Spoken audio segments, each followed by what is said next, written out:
Welcome to the Wellness in Asheville podcast, where we shine a light on the people, practices, and places that make this city one of the most inspiring wellness communities in the country. I'm your host, Travis Richardson, founder of Be Well Asheville, your local news source for health, wellness, and community events.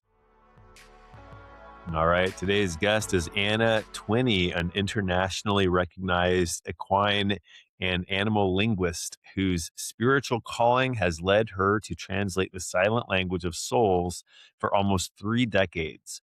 From British police officer to mystical communicator, Anna has become the first female clinician to carry ancient horse wisdom to China and Mongolia, working with over 10,000 individuals and horses worldwide, including gentling more than 1,500 wild horses. Based at Whispering Feather Farm with her Spanish Mustang soulmate Excalibur, Anna founded the Way of the Equine Warrior, where horses serve as powerful healers for veterans, at-risk youth, and survivors seeking restoration through her revolutionary trifactor of truth approach, combining body language, telepathic connection, and divine energetic resonance. Now, I have to say, this was a pretty powerful episode. I actually broke down in tears around 20 minutes in. And the reason that was is because for whatever reason, I had during the conversation with Anna this large horse just staring literally through my soul. And as we were speaking, it just caught me so off guard that I had to pause for a moment because I had a couple tears running down my cheeks. So I've never had this happen before on a podcast episode, and so I was going to cut this out. But for the listeners, I thought it might be interesting to leave it in. So if you want to find out what that emotional moment was about and how I handled that and how Anna handled that, go ahead and listen on. And without further ado, let's jump right in and meet Anna. Welcome to the show, Anna. Well, good morning, and thank you for having me. Well, I'm really fascinated by this topic around horse whispering. I think there's going to be a lot of listeners that feel the same. I think we've kind of heard of maybe like the dog whisperer is how he was a famous guy on some channel on TV many years ago. And then there's some other whispering, but I'm really curious about this topic because I met a friend some years ago who owned a farm, and she did a lot of work around horses and healing. It was trauma based. I think it was around veterans, and then you do something very similar. So let's start off by just defining what is this term horse whispering. I think I would define it in my own way because there's so many angles that you can take. And often people have said to me when I've done animal communication or horse whispering, do they need to be near their horse, or do I need to be near their horse that I'm whispering in their ear? And it's nothing like that. It truly is about capturing the whisper. And what that might mean is it's honing in the nuances of understanding body language would be one piece. To realize that every individual, horses, dogs, cats, humans, everybody shows how they're truly feeling through their body. And with the horses, you're looking at about 93% to be body language and only 7% spoken. So horses are very quiet in nature, and you might hear a little nicker and you might hear the whinny, but as a whole, they're quiet. So they're going off of tiny things like what the eye would be saying and the intention that we carry within our eye, the mood, the emotion, intention, everything like that. They are masters at reading body language. Well, the same thing means that we could become masters reading it too, to say, let's not wait for the kick or the bite or the rushing or what people like to class as bad manners or inappropriate behavior, but instead let's look at what they're saying through their motion. And particularly for me, the eyes, because they can show sorrow, sadness, lack of understanding, grief, any emotion that we have, they have. And if you can capture that through the eyes, then you realize, yeah, that horse is in pain. And pain doesn't have to be physical. It could be emotional and mental pain, and it's going to show up somewhere. So catching the relaxation signs, Catching the stress signals allows us to be horse whisperers. And in doing so, now let's flip that around, Travis. It would also mean that we're not yelling back.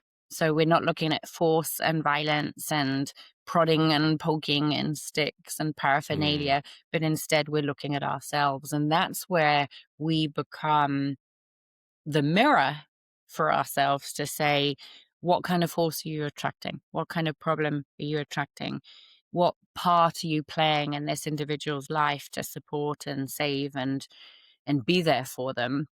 And at the same time, what are they reflecting in you that you can become the best version of yourself and your authentic self? Mm. The only thing I can relate to this idea of horse whispering is I'm a new-ish cat dad, and I love my little furry friends. I've been before that really wasn't into animals, but my partner had like, for a few years was kind of working on me to get some cats, and so we did. And we just recently, I'm sharing this because I'm going to be curious how this relates to horses, but we just recently was watching this. I think it was on Instagram or something, and of course now I'm getting all the cat videos, which I Yes, love. of course. I'm like, serve me more of those.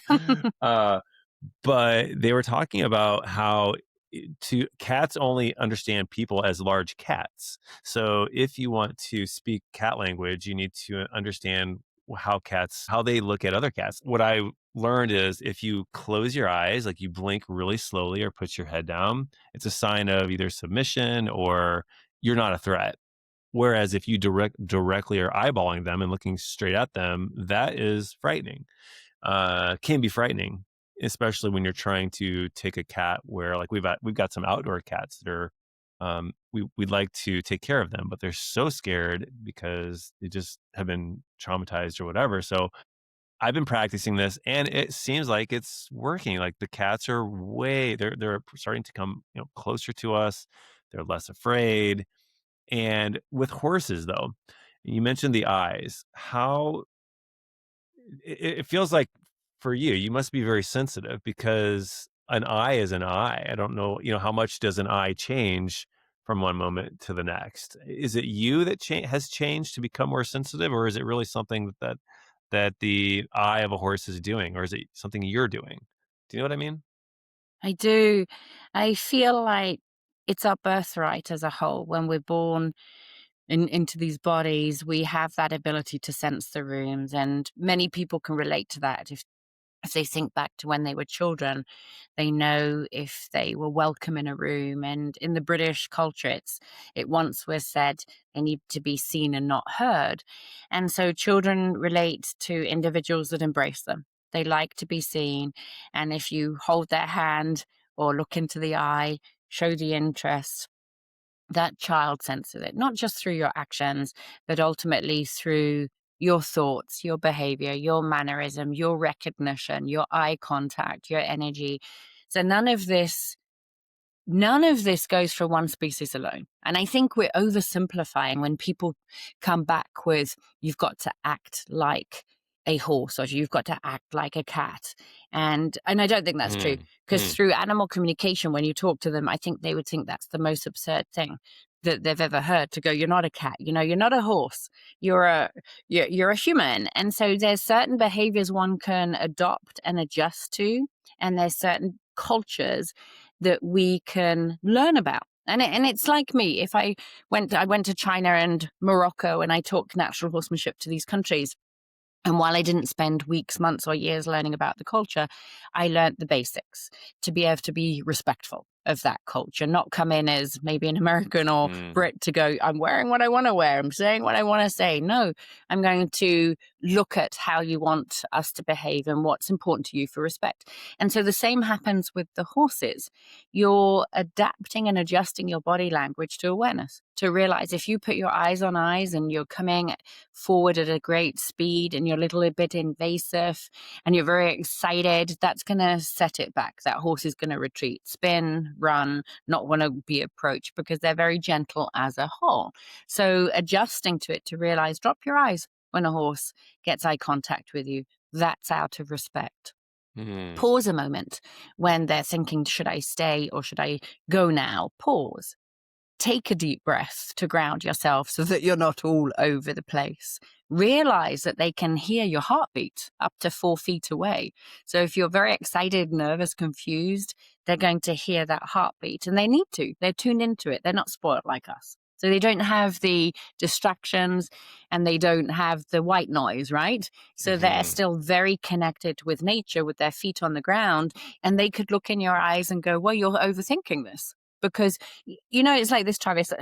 If I stare at you and over stare at you, often that's a sign of somebody not being able to focus. They're going to go, oh my God, I've got to really focus because I can't focus. And they do get a little bit more intense. If I'm somewhere else with my thoughts, my eyes will get glazed. So if I'm thinking about what I got to do this afternoon, my eyes get glazed because you either see in pictures or you see in words or whatever it might be, and you're not really present. So these horses are identifying, are you blinking? Are you present? Hmm. Are you really in the now? So's your cat. They're looking at, where are you with your thoughts? Because if you're too intense, and this is like any human, I was teaching actually some of the military the other day, SEAL Team 6 to be precise. Wow. Holy cow. And I'm thinking, I wonder if they look down, and I wonder, no, instead they're staring. It was the yes, ma'am, and they're staring. And I'm Hmm. going, oh my God, I've got to identify now. Are you doing this for this reason, this reason, this reason? And when they worked with a couple of the horses, I said to the one guy, you got to blink. You're too intense, blink. This horse doesn't know what the hell you're saying. And you're just coming at him with your eyes. So you got to blink. And these were the things that we could relate back to families to say, you know what? I know you're focused and I know you're trying hard, but if you glaze over and you don't blink, that's too much for any human being to handle in a vulnerable situation or in a conversational situation. And so, yeah, this comes back to the Hmm. eyes to realize it's all in the intention. I tell my students you can hide behind a smile, but you can't hide behind your eyes.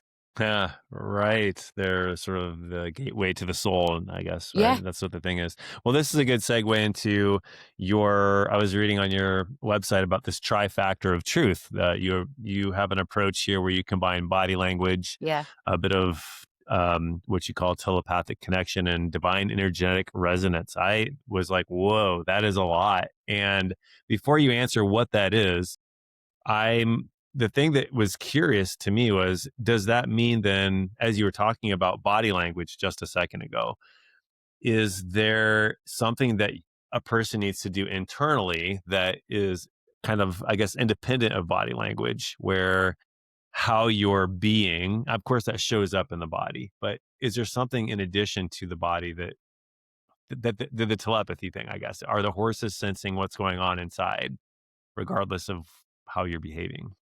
Which is a beautiful way to look at the horse whispering again. Because if you're talking to the layman, the layperson, one would say the whispers in the eyes and the whispers in the minor nuance. And yet, when we get that little bit deeper, the truth is the whispers in the thought. It's the thought. You're setting intention with the thought. So imagine if you're going out to say hello to a horse and you've got one foot out of the door already because you're on a time frame. They're going to read that in every part of your body language and your eyes. If you've got control issues, like if you're nervous around that horse or you've got control issues, it's going to show up through the nervous system.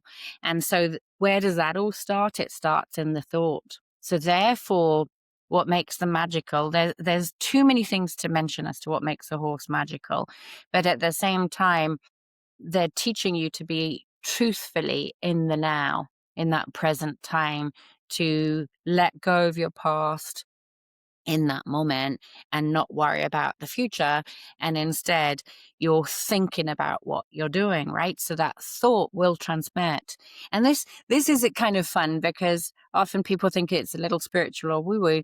And at the same time, it's not. We have the ability to connect with loved ones and family members and twins and so on through our minds. Well, we have the ability to connect with every single species. This isn't simply narrowed down to horses. We're looking at every single species with a heartbeat.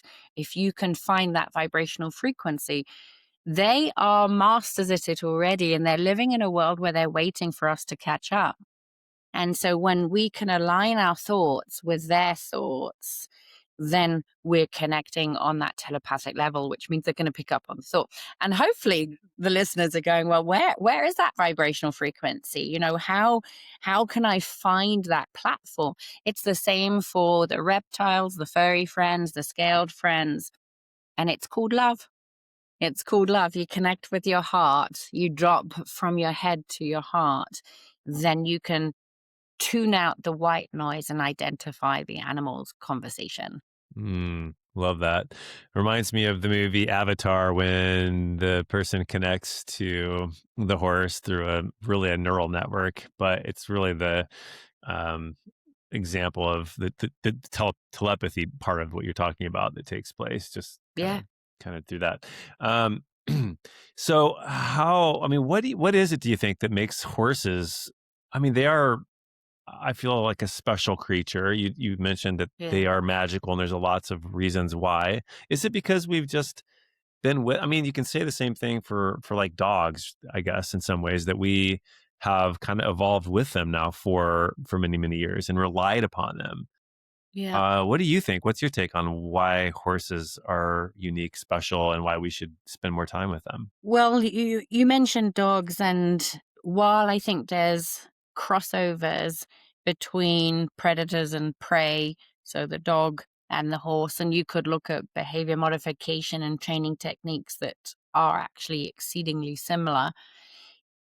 Beyond that, the dog is so loyal and they live with us 24/7 that they don't necessarily reflect everything that we're doing, saying, or being because they love you unconditionally. Mm, That's the known fact is the unconditional love. But the horses have to stay in that frame of protection and self-awareness first.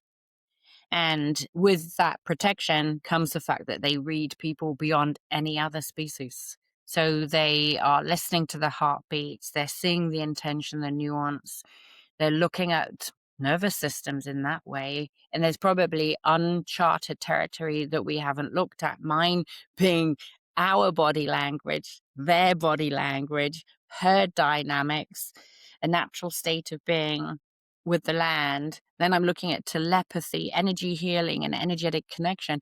Well, what about vibration of the land? What about colors that they see that we don't? There's so much that we haven't explored.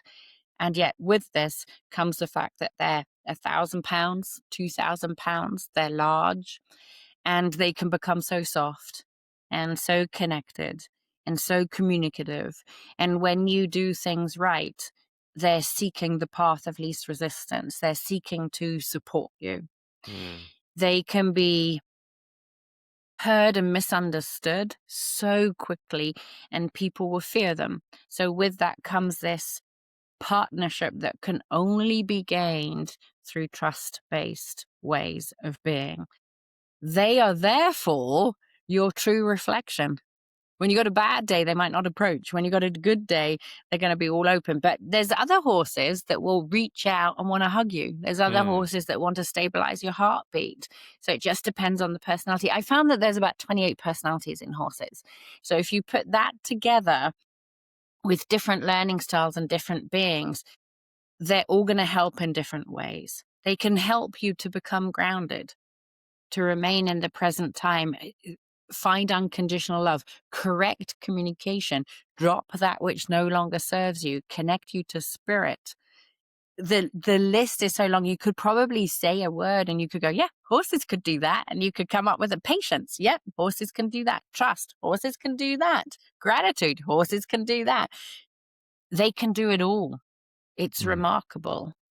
It sounds like different teachers in like school, and there's obviously you've got a psychology professor and you've Yeah. got a you know math professor, and they all have their different things all here to teach. So you have experience working with horses around with veterans and trauma healing, at-risk youth, those kinds of things. What kinds of things have you seen horses be able to do in terms of impact for those kinds of populations? Yeah. If I think of the youth, what jumps out for me would be that they could be loved anyway. And that was huge for them to say, I'm seen and I'm being seen, no matter sexual preferences, past abuse, traumas. The horses would see them as to who they truly are.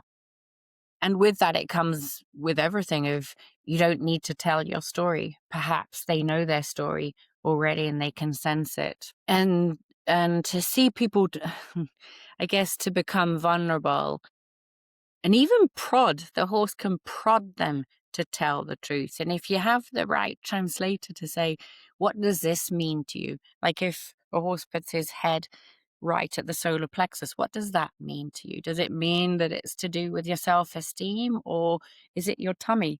You know, is this horse referencing a loss of a child? Is it referencing your desire to be whole again? What does that mean to you? When the horse hugs you over the shoulder, is it perhaps the first hug you've had in a long, long time? And does that melt away all the guards, the heart guards that you've been carrying? These are the things that you see on the youth and the children, and seeing children speak again that haven't spoken. When it comes to the veterans, I found that equally as powerful, where I've had a Vietnam vet turn around on a wild horse gentling clinic and say, I have not cried since the Hmm. 1970s. Oh my gosh. And when you touched him, he felt like an ironing board. He was so, so solid. And he said something that will never be forgotten, because the horses had asked him to look into their eyes.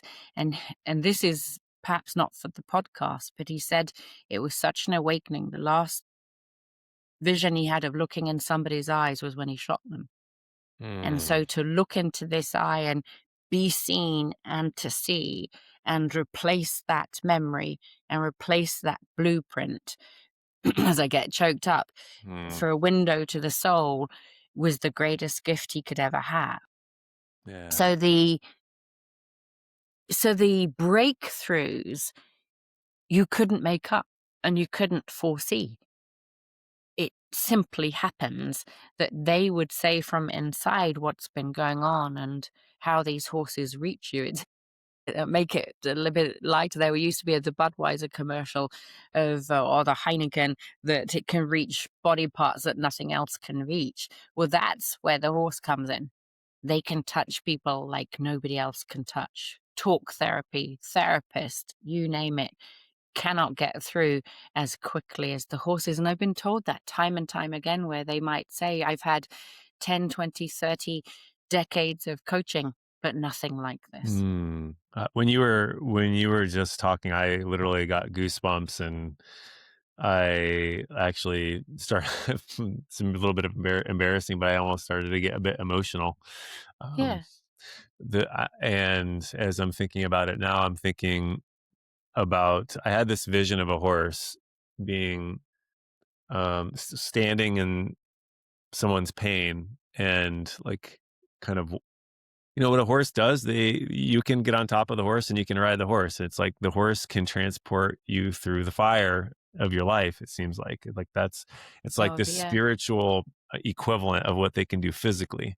Yeah. It's a A- beautiful way to say it. yeah. And it's all the other image I had is it's hard to have armor or on when in the presence. Yeah, it really is.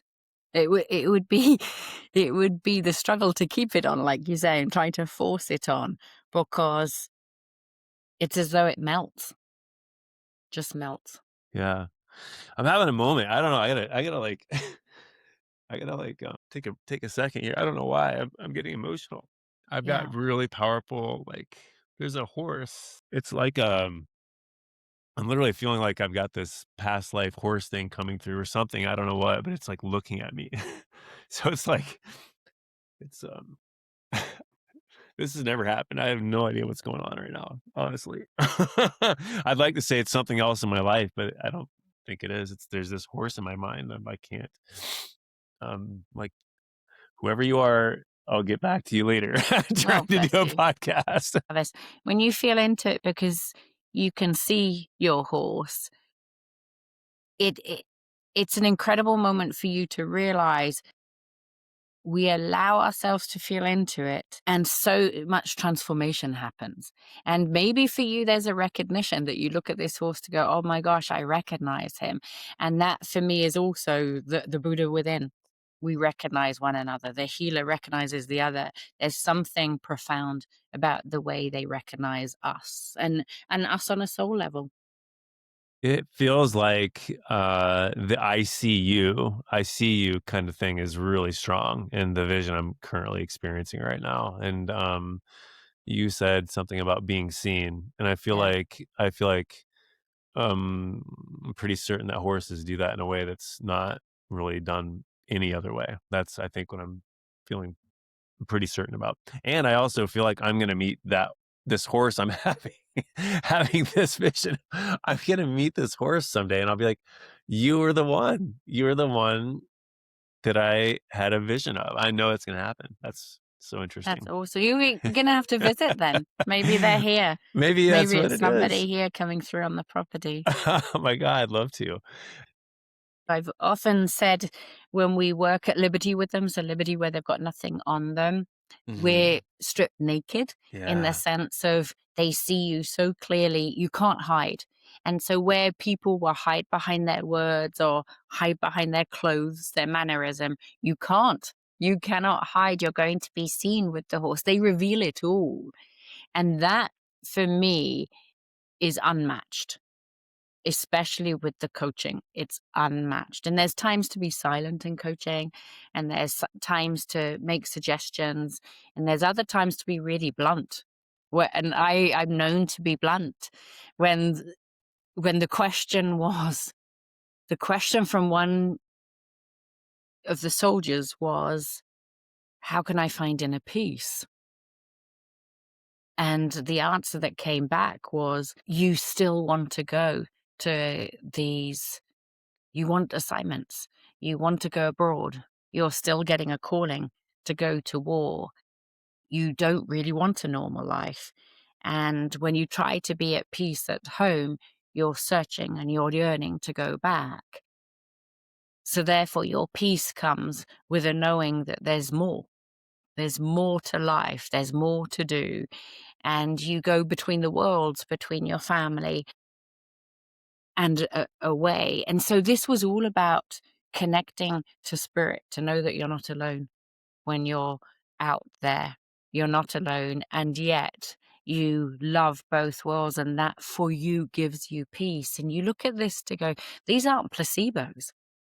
These aren't just telling you what you want to hear or you lying out loud to say what you want the world to hear.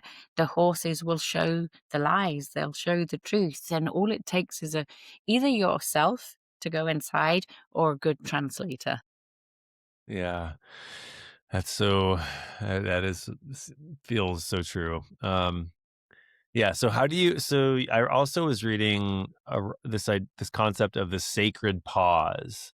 And I don't know what that is, but it feels to me like pretty powerful. And I think we talked about the stillness that horses provide. Yeah. Can you expand upon this term? Did you come up with that, or is that something Yeah, that's it's become a big emphasis, I think, in the last few years more than ever before, because in horsemanship, there's the structure, and I've started to create kind of columns to go, well, here's the structure of the pause, because we need to pause on a pressure and release, and horses learn from pressure release. And then you're looking at the pause to be able to determine the whys. Why is this individual doing it? When did it start? What's happening, etc. So those pauses. And yet, if we go to the sacred pause, it would be, let's pause to feel into what's being said here. Let's pause to get the intention. And and equally as much, let's pause to allow them to speak back. So many people are constantly asking through movements, like if you're riding a horse, could you go left? Could you go right? Could you go forward? Could you stop? pick up the speed, do this. And you can watch it in any performance world or any trial ride. It's compliance based. If I'm sitting and I'm telling you what to do and you're carrying me wherever I want to go. But what if we pause to say, where does this horse want to go? How does he want to move? Does he want to go home? And we give a voice and the choice. So therefore, this pause means allow them to fill the void. Also pause to find the reasoning behind something, because if we can't find why they're doing something and we only go into our head through scientific knowledge and intelligence, we're missing everything. We're missing what this is truly about. I believe, I know, because I've also lectured on when does a belief become a knowing. I know they're having a spiritual journey too. So they're going to have to make sacrifices. They have this spirituality. They have their life lessons, their destiny. So let's pause for a minute to look at what is their destiny? What is their life lesson? And how can we change the part that we play in this? I could go on and on, because a lot of what I've done for 30 years is help in the rescue world, for the Mustangs, the rescues, the therapeutic riding, you name it. And you're looking at, is this individual living in their story? Is the human putting them in their story? Are they introducing them as the victim, or are they empowering them? Because you're changing that vibrational frequency for every single individual each time you introduce them. So with that, you're looking at that pause of, do they want to hear that story all the time? Or should we say that at the barn and then come over to them? How do we move? What's our responsibility in all of this? Is it us causing them to leave? Is it us causing them to bark? Have we looked at the bits, the saddle fitting, the feed, the management, their care, their social life? Generally speaking, humans like to change everything. They go against the very nature of the horse, like they were never meant to be ridden. They split them up from their friends because it's inconvenient if they call. They label everything like hurt bound or bucking, but they don't look at the fact that 90% of behavioral issues are pain related. See, Mm. this sacred pause means so much to go, pause. He doesn't want to hurt you. Pause for a minute. He's not gotten out of his door this morning saying, I'm going to have a terrible day. Pause. What could be going on for him? Could you walk in his hoofbeats in any shape or form? Everything comes back to the pause. Mm. I think And it's is it everything. and isn't that everything for the rest of our lives as well? Pause and breathe. You know what Yeah. I mean? I mean, this idea of pausing. I have used this before. I used to work at a job that I really didn't like, and I would sometimes bring the pain of that into the house, into the home. I was never, um, I would be sometimes, I could be reclusive or subdued, kind of like not wanting to engage in family Yeah. stuff. And so I started to pause before I enter the house. I said, you know what? You have a choice. You're going to make it again. You do this every single day, and you have a choice about how you're going to enter the house. And once I started being more conscious about it, I was able to kind of get through some of those Yeah. painful time periods. I think course what you're saying is essentially something that can be done. If you practice this with horses, you can and you should take it into other parts Yeah. of your life. And you'd have to do what you say, make that conscious decision. Some people will have the miracles and take them immediately home because they didn't have the awareness around it. And others are going to have to make a step by step kind of plan and structure to consciously take it there. And if you anything for those that are listening. If you're going to pause and not take your baggage to the horse, that's great. If you could pause as you're around the animals, that's great. But it goes beyond that, right? Like we're saying, pause and breathe to connect to spirit, so that this Yeah. is a guided piece and that we remember who we truly are and where we truly came from.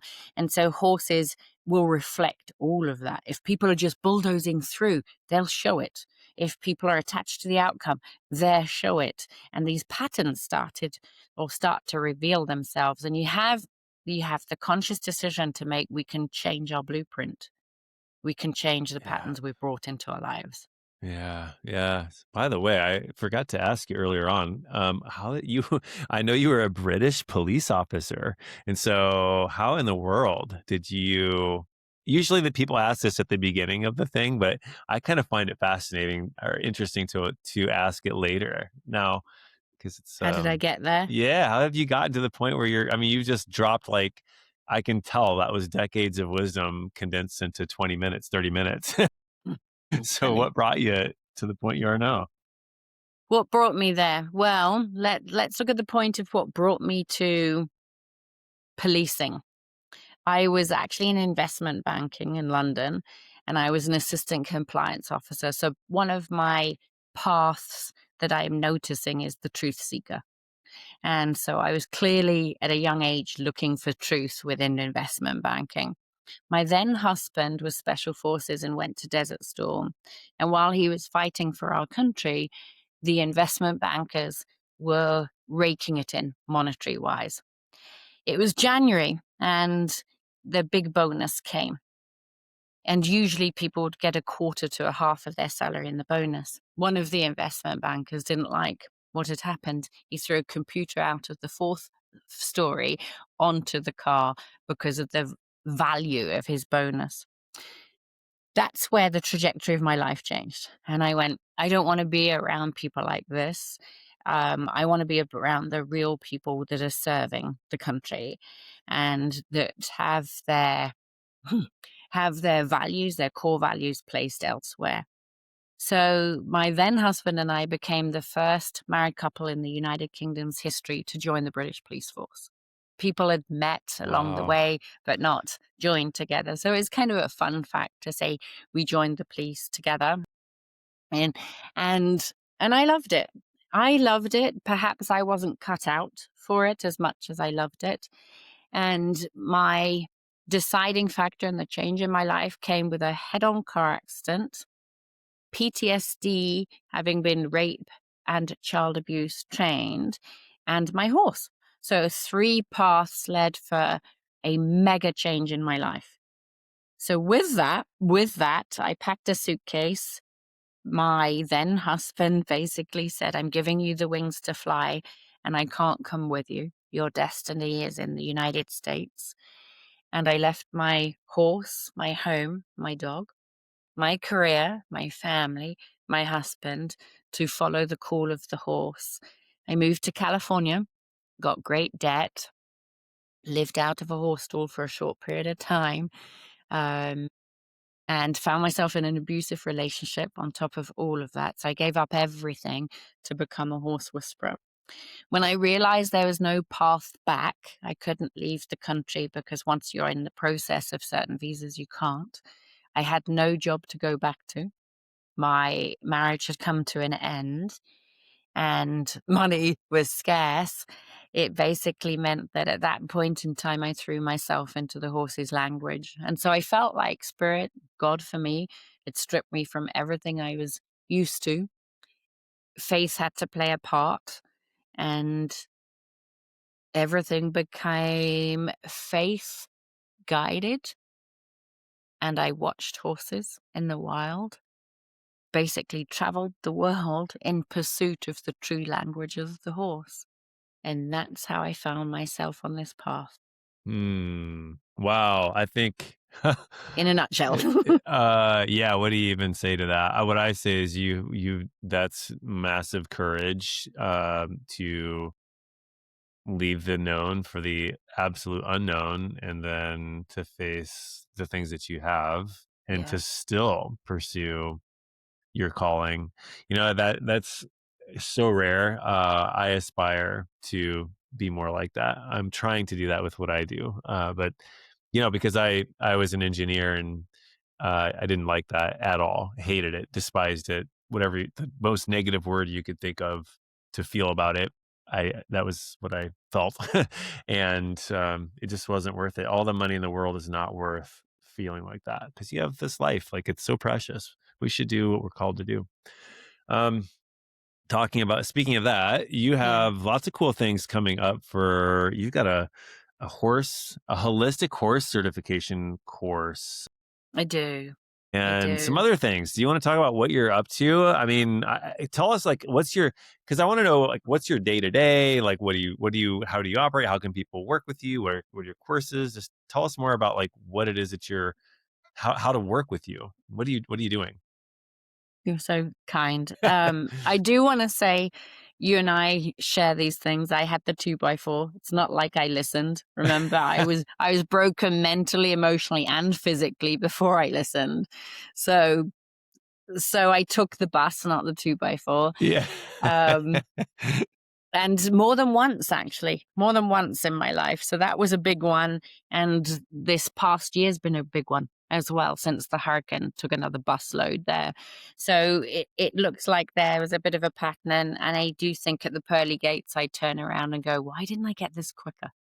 Why couldn't I have been I know amused by it. it and lighter by it and chosen an easier path?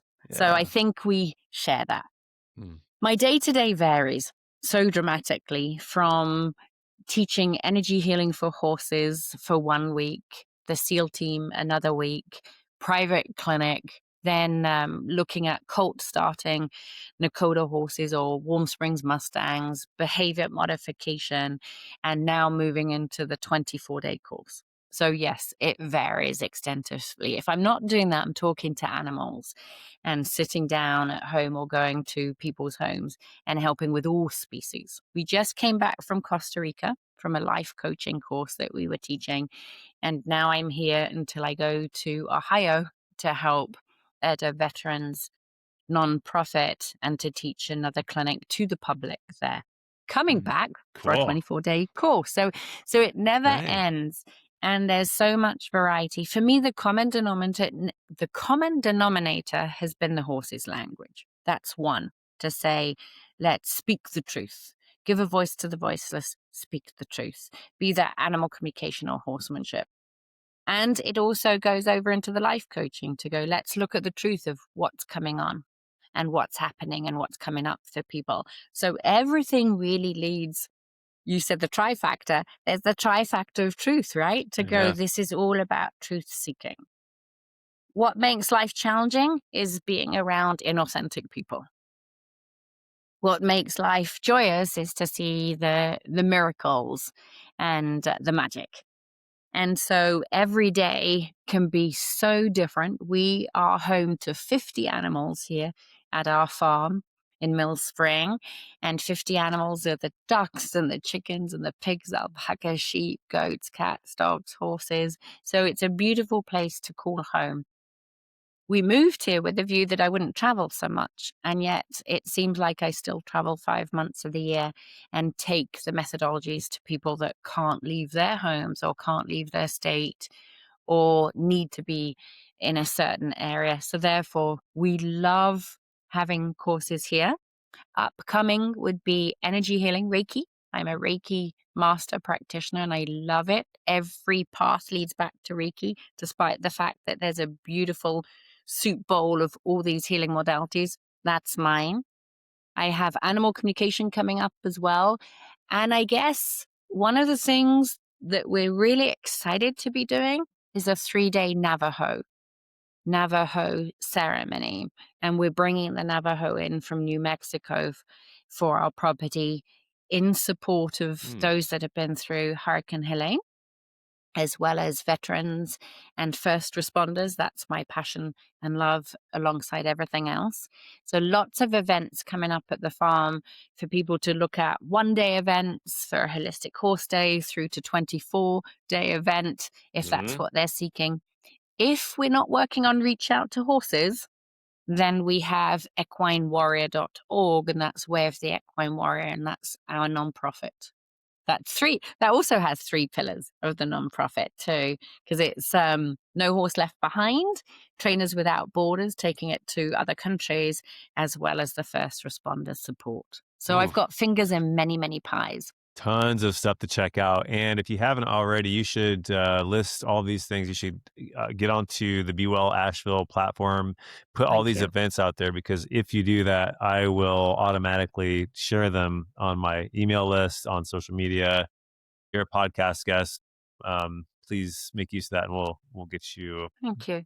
promoted in that way. Love to, and I need to come out and take a look. You So do. love to come out You there do. and You'll get check it on out. very well with us. My Yeah. husband's a martial artist as Oh, well. So you okay. have more in common with us than you perhaps realize, Well, we'll set which the would be date. adorable to have you here. Let's set the date after this call. And I just really appreciated everything that you said today and the energy that you brought.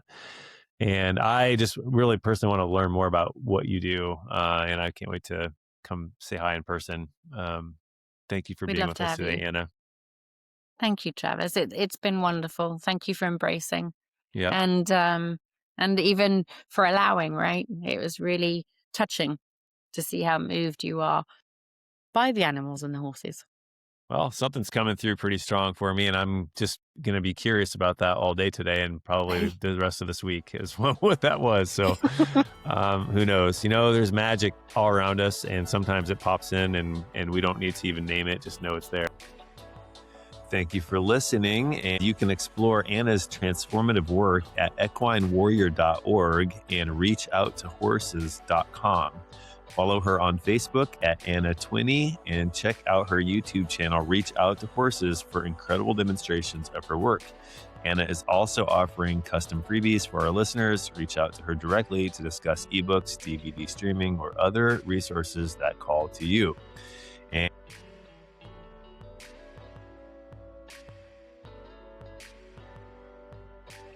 you can catch the next episode while walking your dog along Beaver Lake, meeting a friend for coffee over at the South Slope, or heading into a breathwork session in downtown Asheville.